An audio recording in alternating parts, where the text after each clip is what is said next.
Hello friends, मेरे channel Shiv Shakti यात्रा में आप लोगों का बहुत बहुत स्वागत है। अगर आप मेरे चैनल पर पहली बार आ रहे हैं तो मुझे सब्सक्राइब ज़रूर से कर लीजिएगा।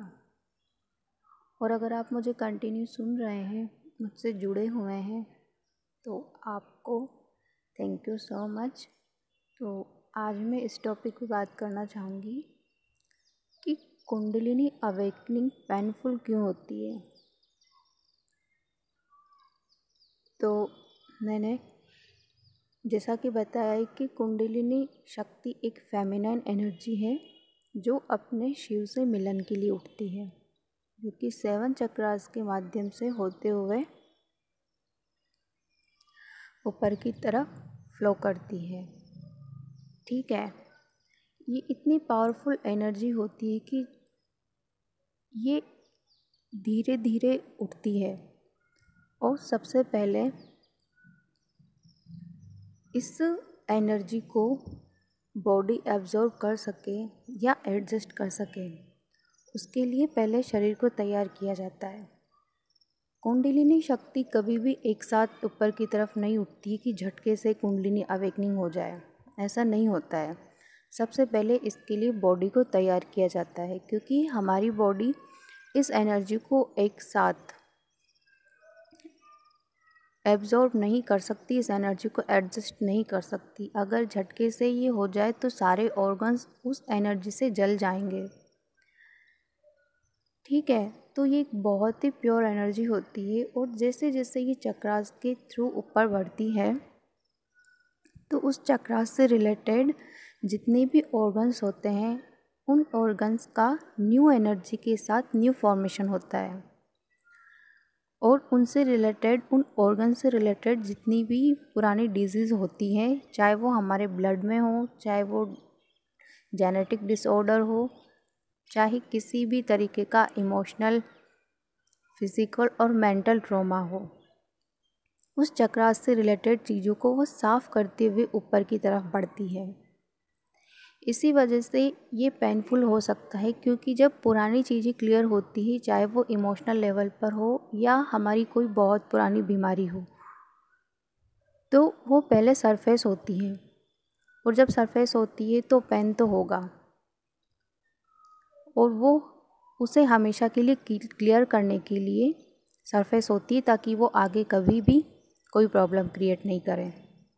और जब एक बार कुंडलिनी अवेकनिंग हो जाती है वो तो सारे पास्ट ट्रॉमास वगैरह सब चीज़ों को चक्रास के थ्रू एक्टिव करते सब कुछ क्लियर कर देती है। तो जब न्यू ऑर्गन्स का फॉर्मेशन होता है तो वो एनर्जी जब बॉडी में एडजस्ट हो रही होती है तो हमें लो वाइब्रेशन की चीज़ें और वो जो डिजीज़ होती है वो पेन देती है। कुंडलिनी अवेकनिंग और अदरवाइज़ पेनफुल नहीं होती। अगर किसी की चक्रास पहले से ही क्लियर होते हैं तो कुंडलिनी अवेकनिंग ईजिली हो जाती है। बट ये बहुत ही कम केस में होता है कि किसी के चक्रास ऑलरेडी पहले से ही क्लियर हो, तो कुंडलिनी अवेकनिंग में कोई भी प्रॉब्लम नहीं आती है। ठीक है, अगर वीडियो पसंद आई हो तो लाइक, शेयर और सब्सक्राइब ज़रूर से कीजिए, और अगर कोई प्रॉब्लम हो तो कमेंट सेक्शन में ज़रूर लिखिए।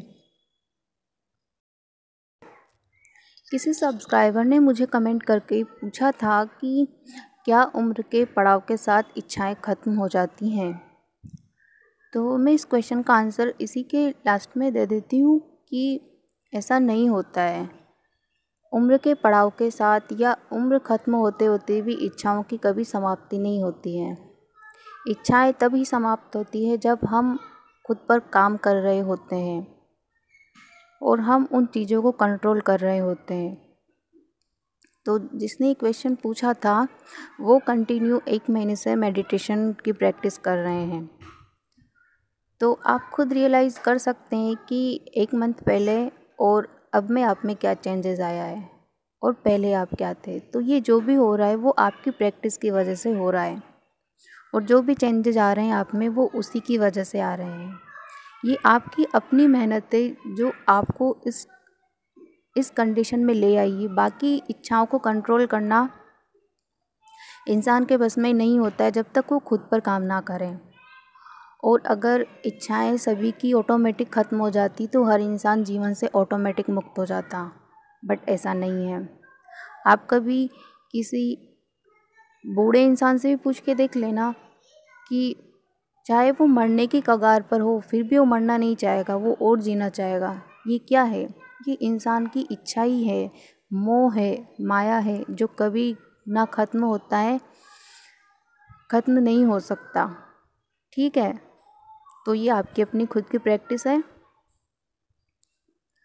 तो आप लोग अपना ख्याल रखिए तब तक।